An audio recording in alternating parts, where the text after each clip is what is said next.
ebook is designed specially for railway and SSC steno exams. A lot of contractions and advanced physiographics are used for speedy writing. For the convenience of students, this ebook is designed on A4 sheets and it is printable. We highly recommend to practice it thoroughly. You can collect the ebook from the link given in the description box below.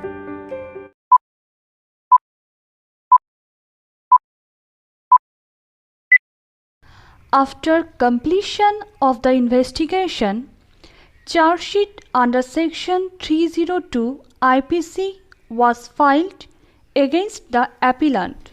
In order to prove its accusations against the appellant, the prosecution examined in all 7 witnesses, out of whom PW1 and PW2 were the eyewitnesses.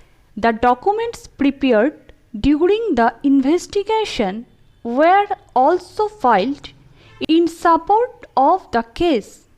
The appellant, in his statement recorded under section 313 of the Code of Criminal Procedure, denied his involvement in the crime.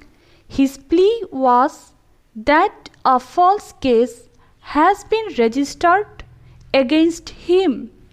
However, he laid no defense evidence, placing reliance on the evidence of the eyewitnesses and other evidence adduced on record. The appellant, as noted above, was found guilty. The appeal of the appellant against his conviction came to be dismissed by the High Court.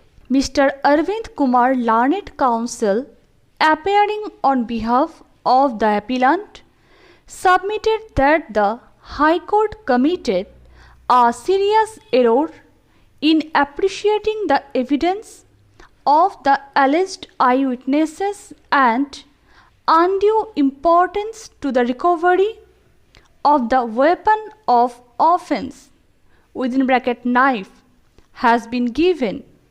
It was urged that the High Court has failed to take cognizance of the fact that no motive has been attributed to the appellant for commission of the offense. Therefore, the appellant could not have been found guilty of the charge levelled against him.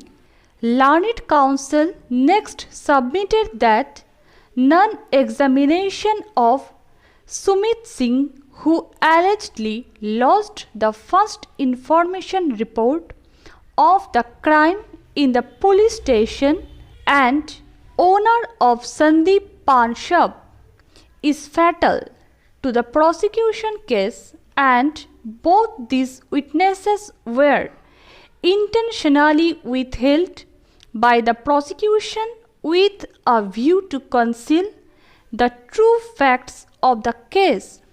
Thus, according to the learned counsel, the prosecution has failed to establish the charge of murder against the appellant beyond reasonable doubt. Per contra, Mr. Sushil Singh, learned counsel, appearing on behalf of the state, supported the judgments of the courts below.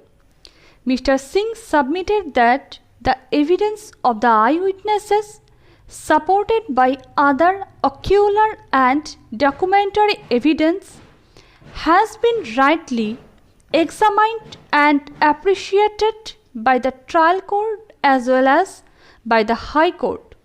He submitted that no adverse inference can be drawn against the prosecution for non-examination of the informant and other witnesses because the prosecution has fully established the charge against the appellant beyond reasonable doubt by leading reliable and convincing evidence.